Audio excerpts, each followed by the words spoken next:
Hello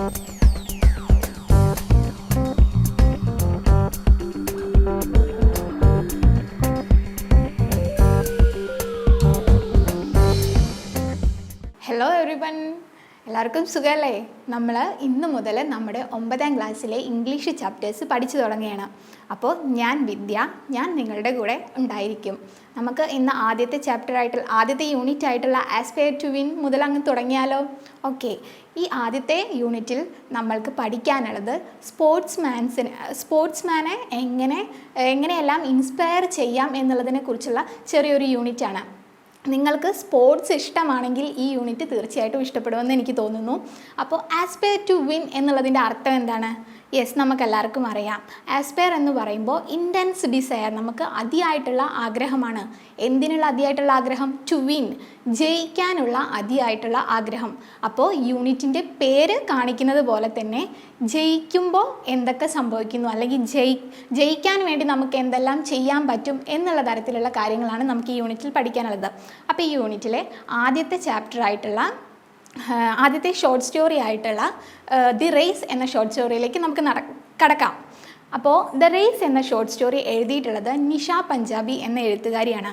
Nisha Punjabi എന്ന എഴുത്തുകാരി Lucknow base ചെയ്തിട്ടുള്ള ഒരു ഫ്രീലാൻസ് എഴുത്തുകാരിയാണ്. അപ്പോൾ ഇന്ത്യയിലെ ലക്നൗവിലുള്ള ഒരു ഫ്രീലാൻസ് എഴുത്തുകാരിയാണ് നമ്മുടെ നിഷ പഞ്ചാബി, നമ്മുടെ ഓതർ. എന്താണ് ഫ്രീലാൻസ് എഴുത്തുകാരി എന്ന് നിങ്ങൾക്ക് അറിയാമോ? ഫ്രീലാൻസ് എന്ന് പറയുമ്പോൾ ഒരു സംഘടനയുടെ ഒന്നും കീഴിലല്ലാതെ, അതായത് ഒരു സ്ഥാപനത്തിൻ്റെ കീഴിലല്ലാതെ സ്വന്തമായിട്ട് വർക്ക് ചെയ്യുക.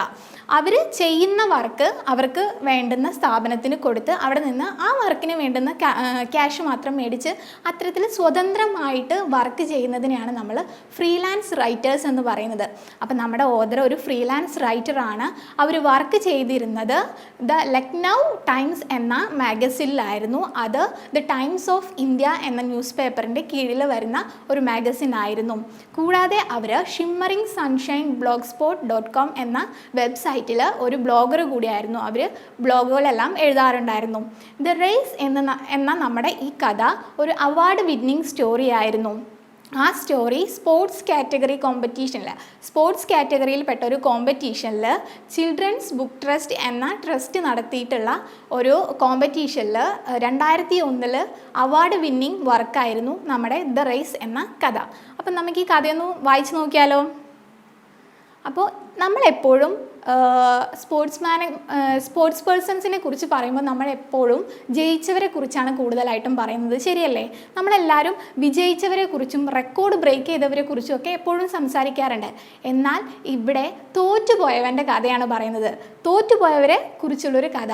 പക്ഷെ അവിടെ നിന്നും ജയിക്കാൻ വേണ്ടിയുള്ള ഒരു ഉത്തേജനം ഉൾക്കൊള്ളുന്ന ഒരു കുട്ടിയുടെ കഥയാണ് ദ റേസ് എന്ന കഥയിലൂടെ നമ്മൾ പരിചയപ്പെടുന്നത്. അപ്പം നമുക്ക് നമ്മുടെ സ്റ്റോറിയിലേക്ക് കടന്നാലോ? Okay, The race. Tarun was a mediocre student. His grades could barely satisfy his parents, and he was not a good singer, dancer, painter, or even an actor. He always thought of himself as a black sheep of the family. His elder brother, who was pursuing a degree in engineering from a reputed college, always made the family proud. But Tarun was never good at anything like that. അപ്പോൾ നമ്മൾക്ക് ഇന്നിവിടെ പഠിക്കാൻ പോകുന്ന കഥയിലെ കഥാപാത്രത്തിൻ്റെ പേര്, main ക്യാരക്ടറിൻ്റെ പേരെന്താണ്? തരുൺ എന്നാണ്. അപ്പോൾ തരുൺ എന്ന കുട്ടിയെക്കുറിച്ചാണ് നമ്മളിവിടെ പരിചയപ്പെട്ടത്. ആദ്യ പാരഗ്രാഫിൽ എന്താണ് തരുണിനെ കുറിച്ച് നമ്മൾ പരിചയപ്പെട്ടത്? Tarun was A mediocre student. Tarun ഒരു ആവറേജ് സ്റ്റുഡൻ്റ് ആയിരുന്നു, ഒരു മിതമായിട്ടുള്ള സ്റ്റുഡൻറ്റ്. അവൻ ഒരുപാട് ബ്രില്യൻ്റ് അല്ല, എന്നാൽ തീരെ ബിലോ ആവറേജും അല്ല, അവൻ ഒരു ആവറേജ് സ്റ്റുഡൻ്റ് ആയിരുന്നു. His grades could be only satisfy his parents. അവൻ്റെ ഗ്രേഡ്സ്, അവൻ്റെ സ്കൂളിലെ മാർക്സൊക്കെ അവൻ്റെ പാരൻസിനെ വളരെ കഷ്ടിച്ച് സാറ്റിസ്ഫൈ ചെയ്യിക്കാറുള്ളൂ. ബയോളി എന്ന് പറയുമ്പോൾ കഷ്ടിച്ച്. അവർക്ക് ആ മാർക്കുകളോടൊന്നും അത്രയ്ക്ക് താല്പര്യം പോരാ, അത്ര മാർക്കൊന്നും മേടിച്ചാൽ പോരാ തൻ്റെ കുട്ടി എന്നുള്ളൊരു കാഴ്ചപ്പാടായിരുന്നു തരുണിൻ്റെ പാരൻസിന്. And he was not a good singer. അവനൊരു നല്ല സിംഗർ അല്ലായിരുന്നു, ഡാൻസർ അല്ലായിരുന്നു, പെയിൻറ്റർ അല്ലായിരുന്നു, ഓർ ഈവൺ ആൻ ആക്ടർ. ഒരു ആക്ടർ പോലും അല്ലായിരുന്നു. He always thought of himself as the black sheep of the family. അവനെ തന്നെ എപ്പോഴും കരുതിയിരുന്നത് അവൻ്റെ കുടുംബത്തിലെ ഒരു ബ്ലാക്ക് ഷീപ്പായിട്ടാണ്. ബ്ലാക്ക് ഷീപ്പ് എന്ന് പറയുമ്പോൾ എന്താണ്? കറുത്ത ആട് എന്നാണ് അതിൻ്റെ വാക്യാർത്ഥം. അതിൻ്റെ വാക്കുകൾക്ക് അർത്ഥം കൊടുത്താൽ എന്താണ് നമുക്ക് കിട്ടുന്നത്? കറുത്ത ആട് എന്നാണ്. പക്ഷെ ശരിക്കും അതാണോ ഇവിടെ ഉദ്ദേശിച്ചത്? അല്ല. കറുത്ത ആട് അല്ലെങ്കിൽ ബ്ലാക്ക് ഷീപ്പ് എന്നുള്ളത് കൊണ്ട് ഉദ്ദേശിച്ചത് കൂട്ടത്തിൽ പെടാതെ മാറി നിൽക്കുന്നവൻ എന്നാണ്. ഒരു ഓഡ് പേഴ്സൺ, അതായത് ഒറ്റപ്പെട്ട് നിൽക്കുന്നവൻ എന്നാണ്. അവൻ്റെ കുടുംബത്തിൽ ഒറ്റപ്പെട്ട് നിൽക്കുന്നവനായിട്ട് അവന് തന്നെ തോന്നാറുണ്ട്. തനിക്ക് പാടാനുള്ള കഴിവില്ല, വരയ്ക്കാനുള്ള കഴിവില്ല, ഡാൻസ് ചെയ്യാനുള്ള കഴിവില്ല, താൻ പോരാ, താൻ ഒരു ഒറ്റപ്പെട്ടവനാണ് എന്ന തോന്നൽ നമ്മുടെ തരുണിന് സ്വന്തമായി തന്നെ തോന്നാറുണ്ട്. His elder brother, who was pursuing a degree in engineering from a reputed college, always made the family proud. കൂടാതെ അദ്ദേഹത്തിൻ്റെ എൽഡർ ബ്രദർ, അവൻ്റെ ചേട്ടൻ, തരുണിൻ്റെ ചേട്ടൻ എന്ത് ചെയ്യായിരുന്നു? Was pursuing A degree in engineering from a reputed college. അവൻ degree ചെയ്യുകയായിരുന്നു. Pursuing എന്ന് പറയുമ്പോൾ പിന്തുടരുക, ചെയ്തുകൊണ്ടിരിക്കുക എന്നാണ്. അപ്പോൾ ഒരു ഡിഗ്രി ചെയ്തുകൊണ്ടിരിക്കുകയായിരുന്നു. എന്തിലാണ് ഡിഗ്രി ചെയ്യുന്നത്? എൻജിനീയറിംഗിൽ ഡിഗ്രി ചെയ്യുകയായിരുന്നു. ഫ്രം എ റെപ്യൂട്ടഡ് കോളേജ്, ഒരു പ്രശസ്തമായിട്ടുള്ള പേര് കേട്ട ഒരു കോളേജിൽ ഡിഗ്രി ചെയ്യുകയായിരുന്നു തരുണിൻ്റെ elder brother. Always made the family proud. ആ എൽഡർ ബ്രദർ അവൻ്റെ ഫാമിലിയെ എപ്പോഴും പ്രൗഡാക്കി വെച്ചു. അവരുടെ കുടുംബത്തിന് ഈ എൽഡർ ബ്രദറിനെ കുറിച്ച് പറയുമ്പോൾ വളരെ സന്തോഷമാണ്, വളരെ പ്രൗഡാണ്, വളരെ അഭിമാനത്തോടെയാണ് അവർ തരുണിൻ്റെ എൽഡർ ബ്രദറിനെ കുറിച്ച് എപ്പോഴും സംസാരിക്കുന്നത്. പക്ഷേ ഇവനോ, നമ്മുടെ തരുൺ സ്വയം തന്നെ കരുതുന്നത് ഒരു ഒറ്റപ്പെട്ടവനായിട്ടാണ്. But Tarun was never good at anything like that. പക്ഷേ തരുൺ അവൻ്റെ ചേട്ടനെ പോലെ ഒന്നിലും മികച്ചവനല്ലായിരുന്നു. Never good at anything like that. ചേട്ടനെ പോലെ ഒന്നിലും തന്നെ തരുൺ മികച്ചവനല്ലായിരുന്നു. അത് അവന് തന്നെ ഫീൽ ചെയ്യുന്നുണ്ട്. അപ്പം നമുക്കൊന്ന് സെക്കൻഡ് പാരഗ്രാഫ് നോക്കാം. However, he was blessed with the strength of a great athlete. He was an excellent runner. He would run for hours, be it day or night. Whenever he felt sad and lonely, he exhausted himself by running, thus releasing all his pent-up emotions. At times, he would miss his school bus and would then run to school, which was 5 miles away from his home. He just had one dream: to become the fastest runner in the world. Tarun did not know how to achieve his dream. On the one hand, his parents hated his running and wanted him to concentrate more on his studies, which he never did. On the other hand, he belonged to a middle-class family, and Tarun knew that to achieve his dream, he needed an intensive training, the amount of which was well beyond his family's reach. അപ്പോൾ എന്താണ് ഇവിടെ പറയുന്നത്? However, എന്നിരുന്നാലും, he was blessed with the strength of a athlete, great athlete. എന്താണ് athlete? കായികാഭ്യാസി എന്ന് പറയും. അതായത് കായികപരമായിട്ടുള്ള കലകളിൽ മികച്ചു നിൽക്കുന്നവൻ. ഹവർ നമ്മുടെ തരുൺ ബ്ലെസ്ഡ് വിത്ത്, അനുഗ്രഹീതനാണ്, with the strength of a great athlete. അവനൊരു കായികാഭ്യാസി എന്നുള്ള തരത്തിൽ അനുഗ്രഹീതനാണ് നമ്മുടെ Tarun. He was an excellent runner. അവൻ്റെ കഴിവെന്താണ്? അത്ലറ്റിൽ അവൻ ഏത് മേഖലയിലേക്കാണ് തിരിഞ്ഞിരിക്കുന്നത്? Yes, running. He was an excellent runner. അവനൊരു എക്സലൻറ്റ് റണ്ണറാണ്. He would run for hours. അവൻ മണിക്കൂറുകളോളം ഓടാറുണ്ട്. Be it day or night. അത് രാത്രിയിലാകാം, പകലാവാൻ, അവൻ അതൊന്നും നോക്കാറേ ഇല്ല. അവൻ മണിക്കൂറുകളോളം നിർത്താതെ ഓടാറുണ്ട്. Whenever he felt sad and lonely, he exhausted himself by running, thus releasing all his pent-up emotions.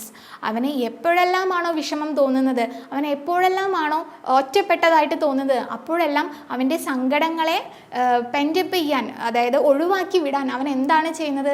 അവൻ ഓടുകയാണ് ചെയ്യുന്നത്. He exhausted himself by running. അവൻ അവനെ തന്നെ പുനരുജ്ജീവിപ്പിക്കുകയാണ്. അതായത് അവനെ തന്നെ ഒരു ശക്തി കൊടുക്കുകയാണ് ഓട്ടത്തിലൂടെ. അവൻ്റെ എല്ലാ പെൻഡപ്പ് ഇമോഷൻസും, അടക്കി വെച്ച ഇമോഷൻസ് എല്ലാം അവൻ റിലീസ് ചെയ്യുന്നത് ഓടിയിട്ടാണ് എന്നാണ് പറയുന്നത്. At times, he would miss his school bus and would then run to school. അവൻ സ്കൂൾ ബസ് മിസ് ചെയ്യുന്ന സമയങ്ങളിലെല്ലാം എന്താണ് ചെയ്യുന്നത്? ബസ്സിന് പുറകെ അല്ലെങ്കിൽ സ്കൂളിലേക്ക് ഓടിയാണ് പോകുന്നത്. എപ്പോഴെല്ലാം അവൻ്റെ സ്കൂൾ ബസ് മിസ് ചെയ്യുന്നു അപ്പോഴെല്ലാം തരുൺ സ്കൂളിലേക്ക് ഓടിയാണ് പോകുന്നത്. Which was 5 miles away from his home. അവൻ്റെ സ്കൂള് വീട്ടിൽ നിന്നും 5 miles അവയാണ്. 5 മൈൽസ് ദൂരത്തുള്ള ആ സ്കൂളിലേക്ക് അവൻ വീട്ടിൽ നിന്നും ഓടിയാണ് പോകാറുള്ളത്.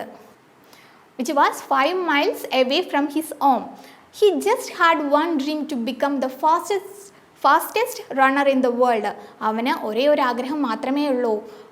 That was to become the fastest runner in the world. ഈ ലോകത്തിലെ തന്നെ ഫാസ്റ്റസ്റ്റ് റണ്ണർ ആവുക എന്നുള്ളതാണ് അവൻ്റെ സ്വപ്നം. അപ്പോൾ അവൻ്റെ കഴിവും അവൻ്റെ സ്വപ്നവും റണ്ണിങ് ആണ്. Tarun did not know how to achieve his dream. On the one hand, his parents hated his running and wanted him to concentrate more on his studies, which he never did. അവന് അവൻ്റെ സ്വപ്നം എങ്ങനെയാണ് achieve ചെയ്യേണ്ടത് എന്ന മാർഗം അറിഞ്ഞുകൂടാ. അവന് ഓട്ടം ഇഷ്ടമാണ്, അവന് ഓടി തന്നെ ജയിക്കണമെന്ന് ആഗ്രഹമുണ്ട്. പക്ഷേ ആ ആഗ്രഹത്തിലേക്ക് എത്തിച്ചേരാൻ എന്ത് വേണം എന്ന് അവൻ അറിയില്ല. ഒരു ഭാഗത്ത് ഓൺ ദ വൺ ഹാൻഡ്, ഒരു ഭാഗത്ത് അവൻ്റെ പാരൻസിന് അവൻ്റെ റണ്ണിങ് ഒട്ടും ഇഷ്ടമല്ല. അവൻ്റെ പാരൻസ് അവൻ്റെ റണ്ണിങ്ങിനെ വെറുക്കുകയാണ്. They hated his running and they wanted him to concentrate more on his studies. അവർക്ക് എന്ത് വേണം, അവനെ കൂടുതലായിട്ട് അവൻ്റെ സ്റ്റഡീസിൽ കോൺസെൻട്രേറ്റ് ചെയ്ത് കാണാനാണ് ഇഷ്ടം. തരുണിൻ്റെ പാരൻസിന് അവൻ ഓടുന്നതല്ല ഇഷ്ടം, മറിച്ച് എന്താണ് ഇഷ്ടം, അവൻ ഒന്നുകൂടെ നന്നായിട്ട് പഠിക്കാനാണ് ഇഷ്ടം. പക്ഷേ ഹി നെവർ ഡിഡ് ഇറ്റ്. പക്ഷേ അവൻ അതൊരിക്കലും ചെയ്തിരുന്നില്ല, അവൻ പഠിച്ചിരുന്നില്ല. അവൻ്റെ ശ്രദ്ധയും ആഗ്രഹവും എല്ലാം എന്തിലായിരുന്നു, ഓട്ടത്തിലായിരുന്നു. On the other hand, he belonged to a middle-class family, and Tarun knew that to achieve his dream, he needed an intensive training, the amount for which was well beyond his family's reach. അപ്പോൾ ഒരു ഭാഗത്ത് എന്തായിരുന്നു, അവൻ്റെ പാരൻസിന് അവൻ്റെ ഓട്ടം ഇഷ്ടമല്ല.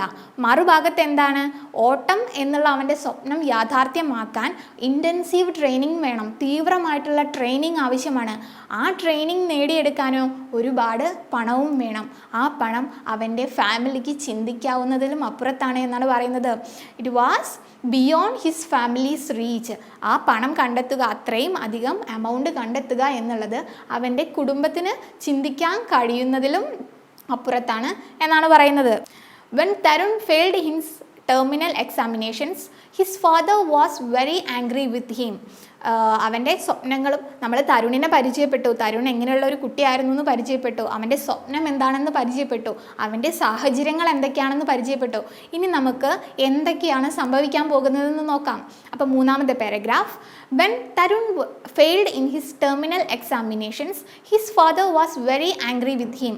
His friends too made fun of him. It was a day he wanted to wipe out from his memory, and so he took to running. He ran all around the park. The sun beat down to check his range, but nothing could stop Tarun. After about an hour, he was fully exhausted, and his fury having subsided, he threw himself on a bench and started panting heavily. അപ്പോൾ തരുൺ അവൻ്റെ terminal എക്സാംസിന് തോറ്റുപോവുകയാണ്, അവൻ fail ചെയ്തു. അതിൻ്റെ പേരിൽ his father was very angry with him. നമ്മൾ ആദ്യമേ പറഞ്ഞു, തരുണിൻ്റെ പാഷനോട്, തരുണിൻ്റെ ആഗ്രഹങ്ങളോട് അവൻ്റെ പാരൻസിന് താല്പര്യമുണ്ടായിരുന്നില്ല. അവർക്ക് തരുൺ നന്നായി പഠിച്ചു കാണാനായിരുന്നു ആഗ്രഹം. ആ സമയത്ത് പരീക്ഷയ്ക്ക് തോറ്റു വരുന്ന തരുണിനെ അവൻ്റെ അച്ഛൻ എങ്ങനെ കൈകാര്യം ചെയ്യുന്നു നമുക്ക് തന്നെ ഓർക്കാം. അപ്പോൾ അവൻ്റെ ഫാദർ അവൻ്റെ അടുത്ത് വളരെ ദേഷ്യപ്പെട്ടു. കൂടാതെ his friends too made fun of him. അവൻ്റെ ഫ്രണ്ട്സും അവനെ കളിയാക്കുകയാണ് ചെയ്തത്. പരീക്ഷയ്ക്ക് തോറ്റ കൂട്ടുകാരും കളിയാക്കി. It was a day he wanted to wipe out from his memory. ആ ദിവസം അവൻ്റെ മെമ്മറിയിൽ നിന്നും അവന് തുടച്ചു മാറ്റാനാണ് ആഗ്രഹം. വൈപ്പ് ഔട്ട് എന്ന് പറയുമ്പോൾ തുടച്ചു നീക്കുക. അവനത് ഒന്നുകൂടെ ഓർക്കാൻ ഒട്ടും താല്പര്യമില്ലാത്തൊരു ദിവസമായിരുന്നു. ആ ദിവസം എങ്ങനെയെങ്കിലും ഒന്ന് മറന്നു കളഞ്ഞാൽ മതിയായിരുന്നു അവന്. And so he took to running. അതുകൊണ്ട് തന്നെ അവൻ ഓടാൻ തുടങ്ങി. നമ്മൾ പറഞ്ഞു അവൻ്റെ പെൻഡപ്പ് ഇമോഷൻസ് അവൻ എങ്ങനെയാണ് റിവീൽ ചെയ്തിരുന്നത്, അല്ലെങ്കിൽ അവൻ്റെ പെൻഡപ്പ് ഇമോഷൻസ് അവൻ എങ്ങനെയാണ് ഒഴിവാക്കിയിരുന്നത്. അടച്ചു വെച്ചിരുന്ന അവൻ്റെ എല്ലാ ഇമോഷൻസും അവൻ ഓടിയിട്ടാണ് തീർക്കാറുള്ളത്. അവൻ്റെ സങ്കടങ്ങളും ദേഷ്യവും എല്ലാം അവൻ ഓടിയാണ് തീർക്കാറുള്ളത്.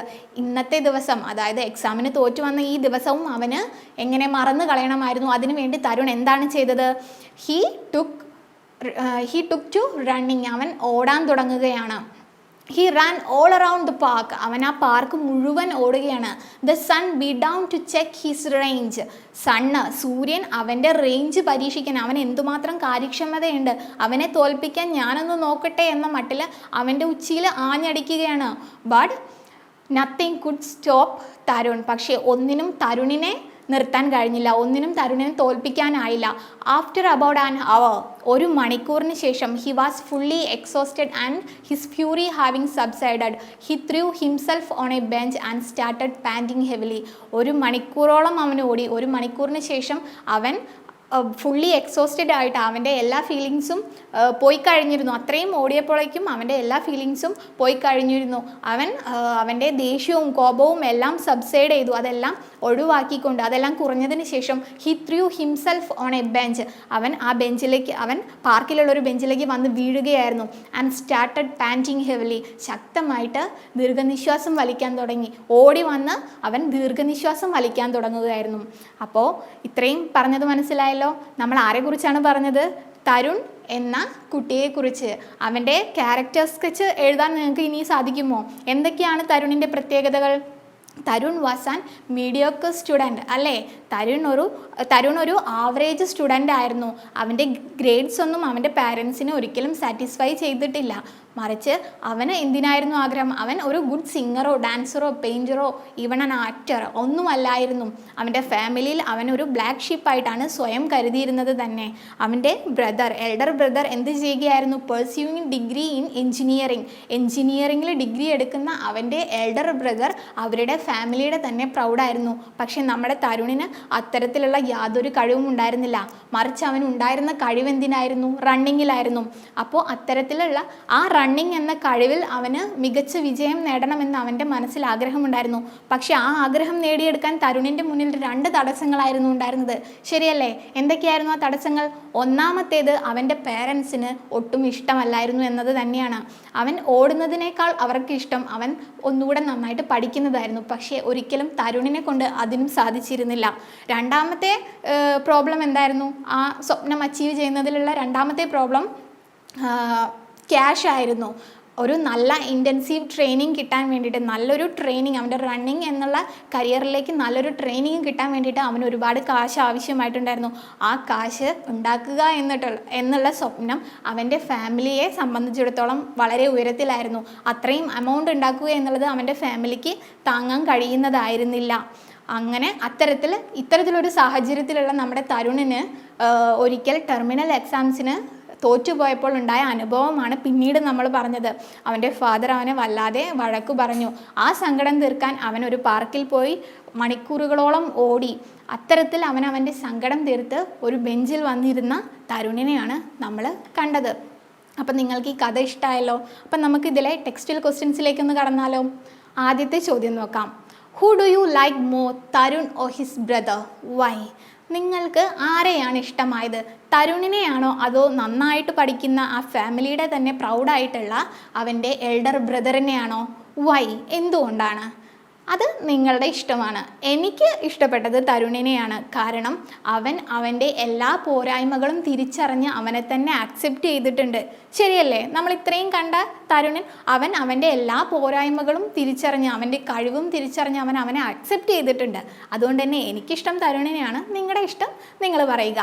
Then the second question, why did Tarun think that he was the black sheep of the family? നമ്മൾ പറഞ്ഞതാണ് എന്തുകൊണ്ടാണ് തരുൺ അവനെ തന്നെ ആ കുടുംബത്തിൻ്റെ ബ്ലാക്ക് ഷീപ്പായിട്ട് കാണുന്നത്. Tarun thought he was the black sheep in the family because he was not good at studies. He was not a good singer, dancer, painter or even an actor.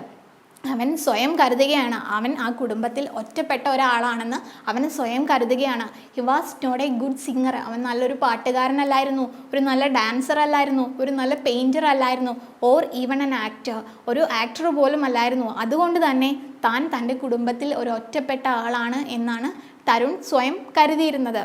മൂന്നാമത്തെ ചോദ്യത്തിലേക്ക് കടക്കാം. What were the obstacles before Tarun in pursuing his dream? Give some suggestions to solve these. അപ്പോൾ എന്തൊക്കെയായിരുന്നു തരുണിൻ്റെ മുന്നിലുള്ള പ്രശ്നങ്ങൾ?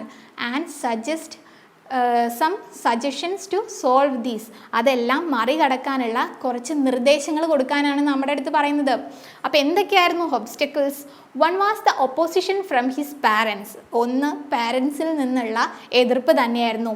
Who wanted him to concentrate on his studies. അവർക്ക് എന്തായിരുന്നു വേണ്ടത്? തരുൺ ഒന്നുകൂടെ നന്നായിട്ട് പഠിത്തത്തിൽ ശ്രദ്ധിക്കണം എന്നതായിരുന്നു അവരുടെ ആഗ്രഹം. The other was his family had no money to send him for intensive and expert training. He could have asked his teachers to help him to solve his problems. അപ്പോൾ രണ്ടാമത്തെ പ്രോബ്ലം എന്തായിരുന്നു? അവൻ്റെ വീട്ടിൽ പണമില്ല എന്നുള്ളത് തന്നെയാണ് രണ്ടാമത്തെ പ്രോബ്ലം. ഒരു ഇൻറ്റൻസീവ് ട്രെയിനിങ്ങിന് അയക്കാൻ അവൻ്റെ വീട്ടിൽ അതിന് മാത്രം പണമില്ല. അപ്പം നമുക്ക് എന്താണ് ഇപ്പോൾ ഇതിനൊരു സജഷൻ കൊടുക്കാൻ പറ്റുന്നത്? നമുക്ക് അവൻ്റെ ടീച്ചേഴ്സിനോട് കാര്യങ്ങൾ പറയാം അല്ലേ? ടീച്ചേഴ്സിന് ഒരു പക്ഷേ അവനെ സഹായിക്കാൻ കഴിഞ്ഞേക്കാം. സ്കൂളുകളിൽ നിന്നും നല്ല ട്രെയിനിങ് കിട്ടി ഒരു മികച്ച കായികാഭ്യാസിയായിട്ട് അവന് വരാൻ സാധിക്കാം. അപ്പം നമുക്ക് അങ്ങനെ ഒരു സജഷൻ കൊടുക്കാം. ശരിയല്ലേ? ഓക്കെ, നാലാമത്തെ ചോദ്യത്തിലേക്ക് പോകാം. It was a day he wanted to wipe out from his memory. Why? അത് അവൻ്റെ മനസ്സിൽ നിന്ന് തുടച്ചു നീക്കാൻ ആഗ്രഹിക്കുന്ന ഒരു ദിവസമായിരുന്നു. ഏത് ദിവസത്തിനെ കുറിച്ചാണ് പറയുന്നത്? യെസ്, എക്സാമിന് തോറ്റുപോയ ദിവസത്തെക്കുറിച്ചാണ് പറയുന്നത്. അതെന്തുകൊണ്ടായിരുന്നു? അവൻ്റെ ഫാദർ അവനെ ചീത്ത പറഞ്ഞു, കൂടാതെ അവൻ്റെ കൂട്ടുകാർ പോലും അവനെ കളിയാക്കി അല്ലേ? അപ്പോൾ നമുക്ക് എങ്ങനെ ആൻസർ ചെയ്യാം? He wanted to wipe out that day from his memory because he failed in the terminal examinations. His father was very angry and his friends made fun of him. Okay, അപ്പോൾ ഇത്രയാണ് നമ്മുടെ ഈ ഭാഗത്ത് വരുന്ന textual questions. അപ്പം നമ്മൾക്ക് ഈ ചാപ്റ്ററിനെ base ചെയ്തുകൊണ്ട് വരുന്ന ഒരു ലാംഗ്വേജ് ആക്ടിവിറ്റി നോക്കിയാലോ? നിങ്ങളുടെ ടെക്സ്റ്റ് ബുക്കിൽ 33 പേജ് നമ്പർ 33 ആ ചോദ്യം ഉള്ളത്. അപ്പോൾ നമുക്കൊന്ന് നോക്കിയാലോ? Okay, read the sentence given below from the story the race. അപ്പോൾ നമ്മളുടെ അടുത്ത് ദ റേസ് എന്ന സ്റ്റോറിയിലെ ഒരു സെൻറ്റൻസ് വായിക്കാനാണ് പറയുന്നത്. അതിനുശേഷം ഒരു ചോദ്യം പറയും. അപ്പോൾ നമുക്ക് സെൻറ്റൻസ് വായിച്ച് നോക്കാം. Tarun always thought of himself as the black sheep of the family. അപ്പം നമ്മൾ ഒരുപാട് തവണ ഇപ്പോൾ ചർച്ച ചെയ്തു. തരുൺ അവനെ തന്നെ കരുതിയിരുന്നത് എന്തായിട്ടാണ്? ബ്ലാക്ക് ഷീപ്പായിട്ടാണ്. What does the expression black sheep mean? എന്താണ് ബ്ലാക്ക് ഷീപ്പ് എന്ന എക്സ്പ്രഷൻ ഉദ്ദേശിക്കുന്നത് അല്ലെങ്കിൽ അർത്ഥമാക്കുന്നത് എന്നാണ് ചോദിക്കുന്നത്. അപ്പം നമ്മൾ പറഞ്ഞു an odd person in A group. ഒരു ഗ്രൂപ്പിനകത്ത് വരുന്ന ഒറ്റപ്പെട്ട ഒരാൾ എന്നുള്ള അർത്ഥമാണ് ബ്ലാക്ക് ഷീപ്പ് എന്ന എക്സ്പ്രഷന് വരുന്നത്. ഇനി ആ എക്സ്പ്രഷൻ്റെ ഒരു പ്രത്യേകതയാണ് നമുക്ക് താഴെ പറഞ്ഞു തരുന്നത്. എന്താണെന്ന് നോക്കിയാലോ? The term black sheep literally refers to the colour of sheep. അപ്പോൾ വാക്യാർത്ഥം എടുത്താൽ, അതിൻ്റെ വാക്കിൻ്റെ അർത്ഥം എടുത്താൽ എന്താണ് അതിൻ്റെ അർത്ഥം വരുന്നത്? Refers to the colour of sheep. ആടിൻ്റെ കളറിനെ കുറിച്ചാണ് പറയുന്നത് എന്ന് പറഞ്ഞാൽ കറുത്ത ആട് എന്നുള്ള അർത്ഥമല്ലേ അതിന് വാക്കുകളുടെ അർത്ഥം വെച്ച് നോക്കിയാൽ നമുക്ക് കിട്ടുന്നത്. But when we use it figuratively, പക്ഷേ അത് നമ്മൾ ഫിഗറേറ്റീവ്ലി യൂസ് ചെയ്യുകയാണെന്നുണ്ടെങ്കിൽ, അതായത് നമ്മൾ ഒരു വർക്കിനകത്ത് ഫിഗറേറ്റീവ്ലി യൂസ് ചെയ്യുകയാണെന്നുണ്ടെങ്കിൽ it means the odd person in A group. അതിൻ്റെ അർത്ഥം എങ്ങനെയാണ് വരുന്നത്? ഒരു ഗ്രൂപ്പിനകത്ത് ഒറ്റപ്പെട്ട് നിൽക്കുന്ന ആളെന്നുള്ള അർത്ഥമാണ് വരുന്നത്.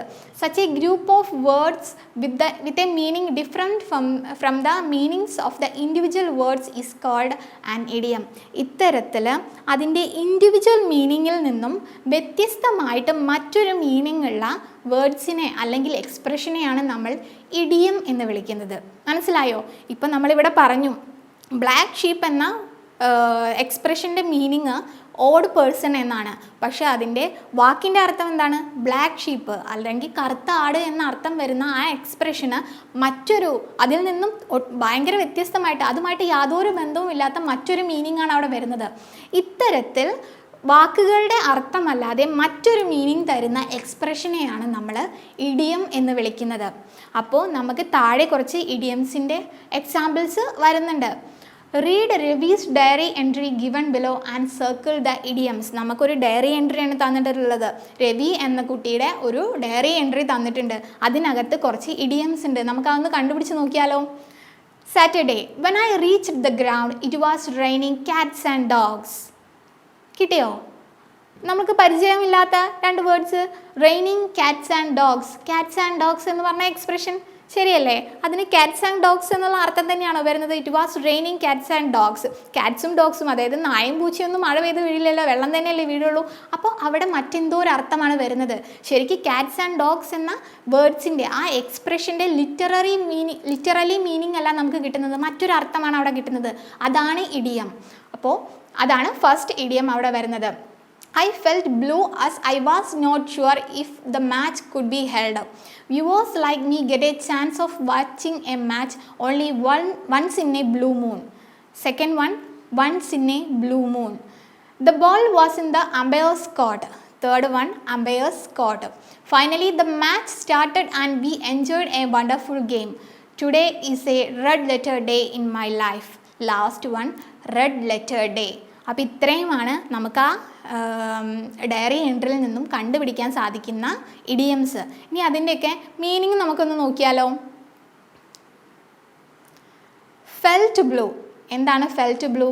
ഫെൽറ്റ് സാഡ്, സങ്കടം തോന്നി എന്നാണ് പറയുന്നത്. Then second one, the ball was in the umpire's court. Second one അതായിരുന്നല്ലോ. എന്തായിരുന്നു അതിൻ്റെ meaning? Somebody's responsibility to take action. The ball was in umpire's court എന്ന് പറഞ്ഞു കഴിഞ്ഞാൽ, അതായത് ബോള് അമ്പയറിൻ്റെ കോർട്ടിലാണ് എന്ന് പറയുമ്പോൾ ആ ഉത്തരവാദിത്തം നമ്മുടേതല്ല, മറ്റൊരാളുടേതാണ് എന്നുള്ള അർത്ഥമാണ് പറയുന്നത്.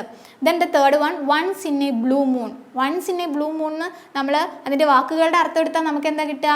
നീലചന്ദ്രൻ ഒരിക്കൽ എന്ന്. അതായത് ഒരിക്കൽ നീലചന്ദ്രൻ എന്നുള്ളൊരർത്ഥമാണ് നമുക്ക് കിട്ടുന്നത്. പക്ഷേ അതിൻ്റെ ശരിക്കുള്ള മീനിങ് എന്താണ്? ഹാപ്പനിങ് വെരി റയർലി, വളരെ റെയറായിട്ട് മാത്രം സംഭവിക്കുന്നത്, വല്ലപ്പോഴും മാത്രം സംഭവിക്കുന്നത് എന്നുള്ള അർത്ഥമാണ് once in a blue moon എന്ന് പറയുമ്പോൾ കിട്ടുന്നത്. Then raining cats and dogs. Raining cats and dogs എന്ന് പറഞ്ഞാൽ എന്താ? റെയിനിങ് വെരി ഹെവിലി, വളരെ ശക്തമായിട്ട് റെയിനിങ്, അതായത് വളരെ ശക്തമായിട്ടുള്ള മഴ എന്നുള്ള അർത്ഥമാണ് വരുന്നത്. Then A red letter day. A red letter day എന്ന് പറയുമ്പോൾ എന്താണ്? ആൻ അൺഫോർഗറ്റബിൾ ഡേ, മറക്കാൻ കഴിയാത്തൊരു ദിവസം, അതായത് ഓർത്ത് വയ്ക്കാൻ ഒരുപാടുള്ളൊരു ദിവസം എന്നുള്ളൊരർത്ഥമാണ് എ റെഡ് ലെറ്റർ ഡേ എന്നുള്ളതിൽ നിന്ന് നമുക്ക് കിട്ടുന്നത്. പിന്നെ നമ്മളോട് കണ്ടുപിടിക്കാൻ വേണ്ടി കുറച്ച് പുതിയ ഇഡിയംസ് താഴെ തന്നിട്ടുണ്ട്. നിങ്ങൾക്ക് കാണുന്നില്ലേ? കുറച്ചധികം ഇഡിയംസ് ഉണ്ട്. അതിൻ്റെ എല്ലാം അർത്ഥം കണ്ടുപിടിക്കാനും അതിനെല്ലാം ഒരു ഉദാഹരണം കൊടുക്കാനും നമ്മളോട് പറയുന്നുണ്ട്. അപ്പം നമുക്ക് എല്ലാറ്റിൻ്റെയും അർത്ഥം ഒന്ന് നോക്കിയാലോ. ഉദാഹരണങ്ങൾ നിങ്ങൾ സ്വയം ഉണ്ടാക്കണം. എല്ലാറ്റിൻ്റെയും അർത്ഥം ഞാനിപ്പോൾ പറഞ്ഞുതരാം. അപ്പോൾ അതിൽ ഫസ്റ്റ് വൺ ആണ് പ്രോസ് ആൻഡ് കോൺസ്.